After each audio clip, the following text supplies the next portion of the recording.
ওম শান্তি ২৭ ছেপ্টেম্বৰ ২০২০ অব্যক্ত বাপদাদাৰ মহাবাক্য ৰিভাইজ কোৰ্চ ২৭/৩/১৯৮৬ চন। আজি মুৰলী হেডিং সদাকালৰ স্নেহী হোৱা। আজি স্নেহৰ সাগৰ পিতাই নিজৰ স্নেহী সন্তানসকলৰ সৈতে মিলন উদযাপন কৰিবৰ বাবে আহিছে। এই আত্মিক স্নেহে সকলো সন্তানক সহযোগী কৰি তোলে। এই স্নেহ গোটেই পুৰণি সংসাৰক সহজে পাহৰাৰ সাধন হয়। এই স্নেহ প্ৰত্যেক আত্মাক পিতাৰ কৰি তোলা একমাত্ৰ শক্তিশালী সাধন হয়। স্নেহ ব্ৰাহ্মণ জীৱনৰ আধাৰ হয়। স্নেহ শক্তিশালী জীৱন গঢ়াৰ প্ৰতিপালনৰ আধাৰ হয়। সকলো যিসকল শ্ৰেষ্ঠ আত্মা পিতাৰ সন্মুখত উপস্থিত হৈছেহি, তেওঁলোক সকলোৰে আহি উপস্থিত হোৱা সাধনো স্নেহে হয়। স্নেহৰ পাখিৰে উৰি আহি মধুবন নিবাসী হয়।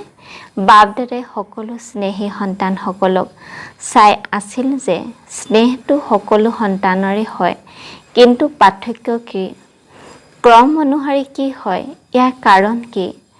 স্নেহী সকলো হয়, কিন্তু কোনোবা সদাকালৰ স্নেহী আৰু কোনোবা স্নেহী।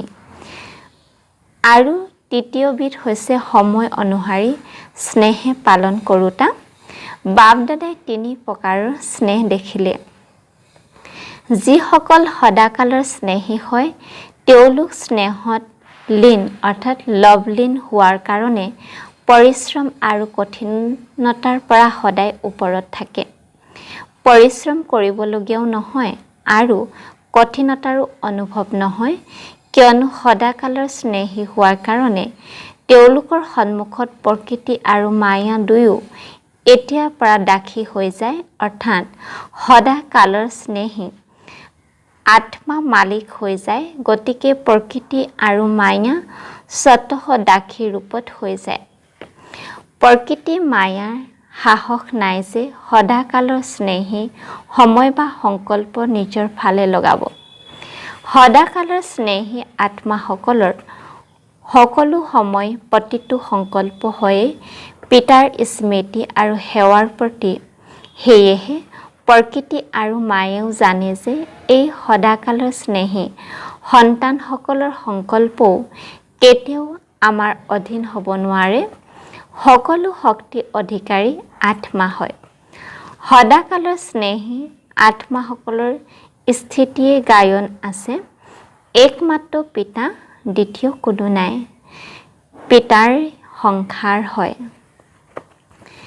দ্বিতীয় নম্বৰ স্নেহী আত্মাসকল স্নেহত নিশ্চয় থাকে, কিন্তু সদাকালৰ নোহোৱা কাৰণে কেতিয়াবা মনৰ সংকল্প দ্বাৰাও কেতিয়াবা অন্যফালে স্নেহে গুচি যায়। বহুত কমকৈ মাজে মাজে নিজক পৰিৱৰ্তন কৰাৰ কাৰণে কেতিয়াবা পৰিশ্ৰমৰ, কেতিয়াবা কঠিনতাৰ অনুভৱ কৰে, কিন্তু বহুত কম। যেতিয়াই কোনো প্ৰকৃতি বা মায়া সূক্ষ্ম পাহাৰ হৈ যায়, তেতিয়া সেই সময়ত স্নেহৰ কাৰণে স্মৃতি সোনকালে আহি যায় আৰু স্মৃতি শক্তিৰে নিজক বহুত সোনকালে পৰিৱৰ্তনো কৰি লয়। কিন্তু অলপ সময় আৰু তথাপিও সংকল্প কঠিনতা বা পৰিশ্ৰমত লাগি যায়। কেতিয়াবা স্নেহ সাধাৰণ হৈ যায়, কেতিয়াবা স্নেহত লীন হৈ থাকে। স্থিতি পাৰ্থক্য আহি যায়, কিন্তু তথাপিও বেছি সময় বা সংকল্প ব্যৰ্থত নাযায়। সেয়েহে স্নেহী হয়, কিন্তু সদাকালৰ স্নেহী নোহোৱাৰ কাৰণে দ্বিতীয় নম্বৰত আহি যায়। তৃতীয়বিধ হৈছে সময় অনুসাৰী স্নেহ পালন কৰোঁতা। এনেকুৱা আত্মাসকলে ভাবে যে সঁচা স্নেহ পিতাৰ বাহিৰে আৰু কাৰোৰ পৰা পাব নোৱাৰি, আৰু এই আত্মিক স্নেহে সদাকালৰ বাবে শ্ৰেষ্ঠ কৰি তোলা হয়।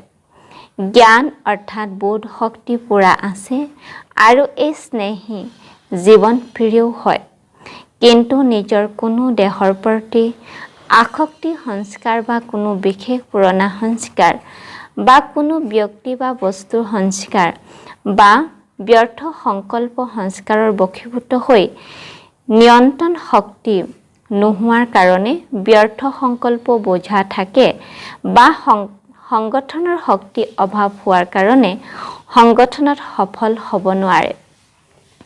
সংগঠনৰ পৰিস্থিতিয়ে স্নেহ সমাপ্ত কৰি নিজৰ ফালে টানি লয় আৰু কোনোবা সদায়ে সোনকালে নিৰাশ হয়। এতিয়াই বহুত ভালকৈ উৰি থাকিব আৰু এতিয়াই দেখিবা নিজক লৈ নিৰাশ হৈ যায়। এই নিজক লৈ নিৰাশ হোৱা সংস্কাৰো সদাকালৰ স্নেহী হ'বলৈ নিদিয়ে। কিবা নহয় কিবা প্ৰকাৰৰ সংস্কাৰে পৰিস্থিতি ফালে প্ৰকৃতি ফালে আকৰ্ষিত কৰি দিয়ে। যেতিয়াই অস্থিৰ হয় তেতিয়া স্নেহ অনুভৱ হোৱাৰ কাৰণে স্নেহী জীৱন প্ৰিয় হোৱাৰ কাৰণে আকৌ পিতাৰ স্মৃতি আহে। চেষ্টা কৰে যে এতিয়া আকৌ পিতাৰ স্নেহত সমাহিত হৈ যাওঁ। সময় অনুসৰি পৰিস্থিতি অনুসৰি অস্থিৰতা অহাৰ বাবে কেতিয়াবা স্মৰণ কৰে, কেতিয়াবা যুদ্ধ কৰে। যুদ্ধ জীৱন বেছি হয় আৰু স্নেহত সমাহিত হোৱাৰ জীৱন তাৰ তুলনাত কম হয়। সেয়েহে তৃতীয় নম্বৰ হৈ যায়। তথাপিও বিশ্বৰ সকলো আত্মাৰ তুলনাত তৃতীয় নম্বৰ অতি শ্ৰেষ্ঠ বুলি কোৱা হ'ব, কিয়নো পিতাক চিনি পালে। পিতা হ'ল ব্ৰাহ্মণ পৰিবাৰ, হ'ল উচ্চতকৈ উচ্চ ব্ৰাহ্মণ আত্মা, ব্ৰহ্মা কুমাৰ, ব্ৰহ্মা কুমাৰী বুলি কয়। সেয়েহে জগতৰ তুলনাত তেওঁলোকো শ্ৰেষ্ঠ আত্মা হয়, কিন্তু সম্পূৰ্ণতা হিচাপত তৃতীয় নম্বৰ হয়। গতিকে স্নেহী সকলোৰে হয়, কিন্তু ক্ৰম অনুসৰি। 1 নম্বৰ সদাকালৰ স্নেহী আত্মাসকল সদায় কমল পুষ্পৰ সমান উপৰাম আৰু পিতাৰ অতি মৰমৰ হয়। স্নেহী আত্মাসকল উপৰাম হয়, স্নেহীও হয়, কিন্তু পিতাৰ সমান শক্তিশালী বিজয়ী নহয়। স্নেহত লীন নহয়, কিন্তু স্নেহী হয়। তেওঁলোকৰ বিশেষ এইটোৱে শ্লোগান হয়, আপোনাৰ হওঁ, আপোনাৰ হৈ থাকিম। সদায় এইটো গীত গাই থাকে। তথাপিও স্নেহ আছে, সেয়েহে 80% নিৰাপদেই থাকে। কিন্তু তথাপিও কেতিয়াবা কেতিয়াবা শব্দ আহি যায়। সৰ্বদা শব্দটি প্ৰয়োগ নহয়। আৰু তৃতীয় নম্বৰৰ আত্মাসকল বাৰে বাৰে স্নেহৰ কাৰণে প্ৰতিজ্ঞাও স্নেহেৰে কৰি থাকে। বছ এতিয়াৰ পৰা এনেকুৱা হ'ব লাগিব, এতিয়াৰ পৰা এইটো কৰিম, কিয়নো পাৰ্থক্যটো জানে নহয়। প্ৰতিজ্ঞাও কৰে, পুৰুষাৰ্থও কৰে, কিন্তু কিবা নহয় কিবা বিশেষ পুৰণা সংস্কাৰে লগনত মগন হৈ থাকিব নিদিয়ে। বিঘ্নই মগন অৱস্থাৰ পৰা তললৈ লৈ আহে। সেয়েহে সৰ্বদা শব্দটি প্ৰয়োগ হ'ব নোৱাৰে। কিন্তু কেতিয়াবা কিবা, কেতিয়াবা আন কিবা হোৱাৰ কাৰণে কিবা নহয় কিবা বিশেষ দুৰ্বলতা থাকি যায়। এনেকুৱা আত্মাসকলে বাপ দাদাৰ সন্মুখত বহুত মিঠা বাৰ্তালাপ কৰে, অধিকাৰ বহুত দেখুৱায়।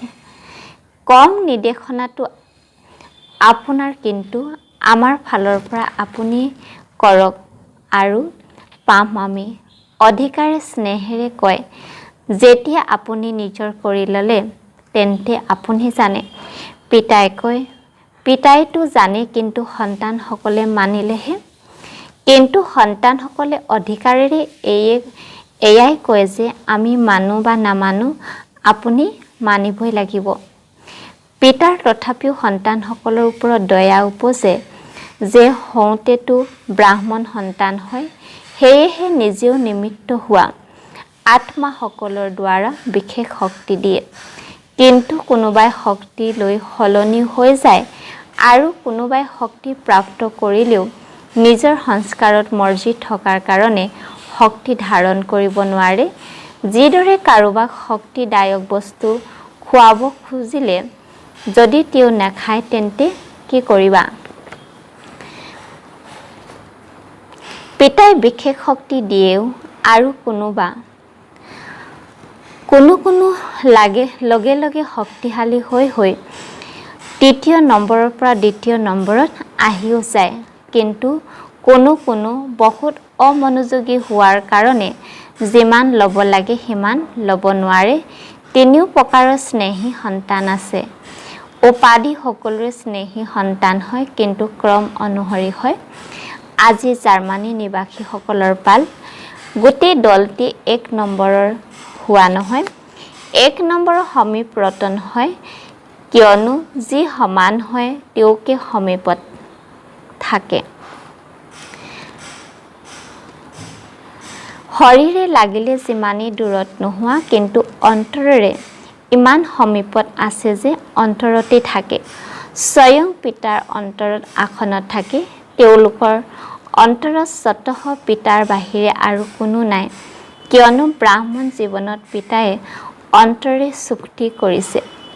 অন্তৰ ল'লে আৰু অন্তৰ দিলে। অন্তৰ চুক্তি কৰিছা নহয় জানো? অন্তৰেৰে পিতাৰ লগত থাকা। শৰীৰটোতো কোনোবা ক'ৰবাত, কোনোবা আন ক'ৰবাত থাকে। সকলোকে যদি ইয়াত ৰাখে, তেন্তে ইয়াত বহি কি কৰিব? সেৱা কাৰণেতো মধুবনত লগত থকা সকলোতো বাহিৰলৈ পঠিয়াবলগীয়া হ'ল। নহ'লে বিশ্ব সেৱা কেনেকৈ হ'লহেঁতেন? পিতাৰ প্ৰতিও মৰম আছে, সেৱাৰ প্ৰতিও মৰম আছে। সেয়েহে নাটক অনুসৰি ভিন্ন ভিন্ন স্থানত গৈ উপস্থিত হ'লা আৰু তাৰ সেৱা নিমিত্তৰ হৈ গ'লা। এয়াও নাটকত ভূমিকা নিৰ্ধাৰিত হৈ আছে। নিজৰ সতীৰ্থীসকলৰ সেৱা নিমিত্ত হৈ গ'লা। জাৰ্মানী নিবাসীসকল সদায় আনন্দত থাকোঁতা হয় নহয় জানো? যেতিয়া পিতাৰ পৰা সদাকালৰ উত্তৰাধিকাৰ ইমান সহজে পাই আছা, তেন্তে সদাকালক এৰি অলপ বা কেতিয়াবাৰ কিয় হ'ব লাগে? দাতাই দি আছে, তেন্তে লওঁতাই কমকৈ কিয় ল'ব লাগে? সেইবাবে সদায় আনন্দৰ দোলনাত দুলি থাকা। সদায় মায়াজিত প্ৰকৃতিজিত বিজয়ী হৈ বিজয়ৰ নাগাৰা বিশ্বৰ আগত জোৰেৰে বজোৱা। আজিকালি আত্মাসকলে বিনাশী সাধনবোৰতো হয়তো নিচাত মগ্ন হৈ আছে, নহ'লে দুখ অশান্তিত ভাগৰি ইমান গভীৰ নিদ্ৰাত হৈ আছে যে সৰু শব্দ শুনা নাপায়।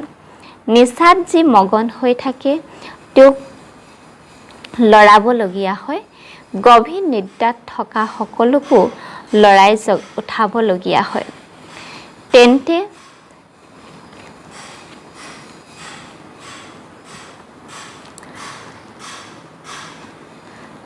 সকলোৰে পিতা আৰু পঢ়াৰ প্ৰতি ভাল স্নেহ আছে।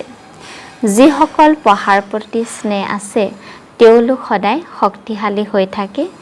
পিতা অৰ্থাৎ মুৰলীধৰৰ প্ৰতি স্নেহ মানে মুৰলীৰ প্ৰতি স্নেহ।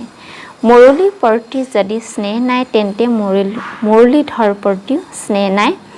যিমানে কোনোবাই নকওক যে মোৰ পিতাৰ প্ৰতি স্নেহ আছে, কিন্তু পঢ়িবলৈ সময় নাই, পিতাই মানি নলয়। য'ত নিষ্ঠা থাকে তাত কোনো বিঘন দৃষ্টি থাকিব নোৱাৰে। আপোনা আপুনি সমাপ্ত হৈ যাব। পঢ়াৰ প্ৰতি মুৰলীৰ প্ৰতি স্নেহ থকাসকলে বিঘনক সহজে অতিক্ৰম কৰি লয়। উৰন্ত কলাৰ দ্বাৰা স্বয়ং উচ্চ হৈ যায়, বিঘন তলত থাকি যায়।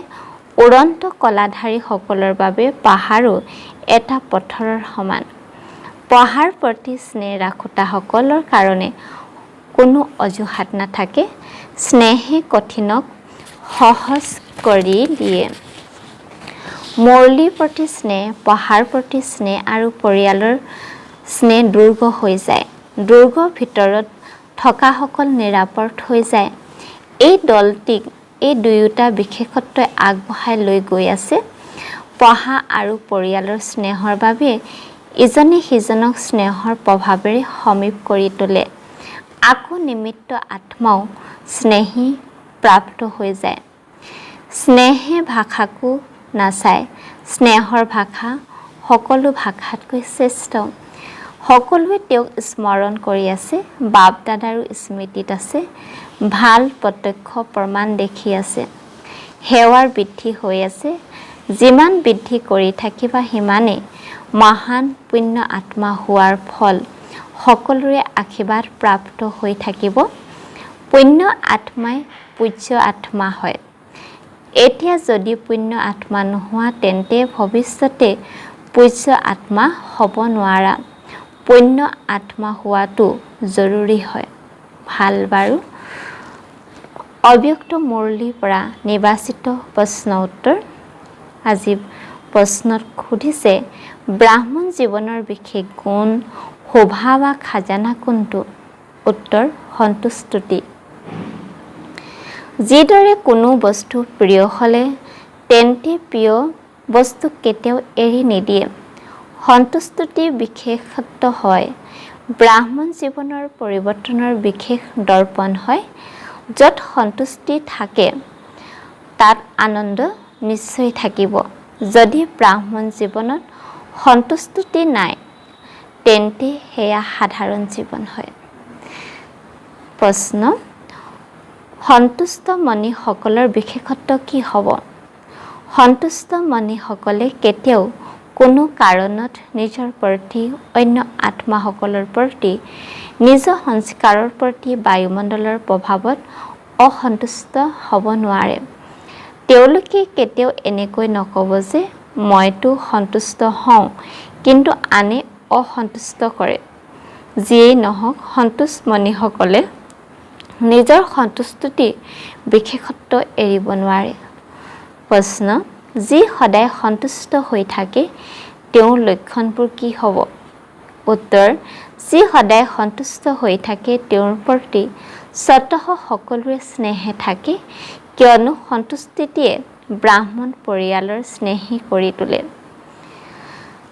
সন্তুষ্ট আত্মাক সকলোৱে নিজৰ সমীপত অনাৰ বা প্ৰতিটো শ্ৰেষ্ঠ কাৰ্যত সহযোগী কৰা প্ৰয়াস কৰিব। সন্তুষ্টিৰ বিশেষত্বই নিজৰ প্ৰতিটো কাৰ্যত সোণালী সুযোগ আনি দিয়ে। তেওঁলোকে ক'ব বা ভাবিবলগীয়া নহয়। সন্তুষ্টি সদায় সকলোৰে স্বভাৱ সংস্কাৰক মিলাওঁতা হয়। তেওঁ কেতিয়াও কাৰো স্বভাৱ সংস্কাৰৰ কাৰণে ভয়ভীত হওঁতা নহয়। তেওঁৰ প্ৰতি সকলোৱে স্বতঃ অন্তৰৰ মৰম থাকে। তেওঁ মৰমৰ পাত্ৰ হৈ পৰে। সন্তুষ্টিয়ে সেই আত্মাটিৰ পৰিচয় দিয়ে। প্ৰত্যেকে অন্তৰে বিচাৰিব যে এওঁৰ সৈতে কথা পাতোঁ, এওঁৰ সৈতে বহোঁ। সন্তুষ্ট আত্মাসকল সদায় মায়াজিত হয়, কিয়নো আজ্ঞাকাৰী হয়। সদায় মৰ্যাদাৰ ৰেখাৰ ভিতৰত থাকে, মায়াক দূৰৰ পৰা চিনি লয়। প্ৰশ্ন, যদি সময়ত মায়াক চিনিব নোৱাৰে, বাৰে বাৰে প্ৰতাৰিত হয় তেন্তে তাৰ কাৰণ কি? উত্তৰ, চিনি নোপোৱা কাৰণ হ'ল সদায় পিতাৰ শ্ৰেষ্ঠ মতত নচলে। কোনোবা সময়ত চলে, কোনোবা সময়ত নচলে। কোনোবা সময়ত স্মৰণ কৰে, কোনোবা সময়ত নকৰে। কোনোবা সময়ত উৎসাহ উদ্দীপনা থাকে, কোনোবা সময়ত নাথাকে। সদায় আজ্ঞা ৰেখাৰ ভিতৰত নাথাকে। সেয়েহে মায়াই সময়ত প্ৰতাৰিত কৰি দিয়ে। মায়া চিনাক্তকৰণৰ শক্তি বহুত আছে।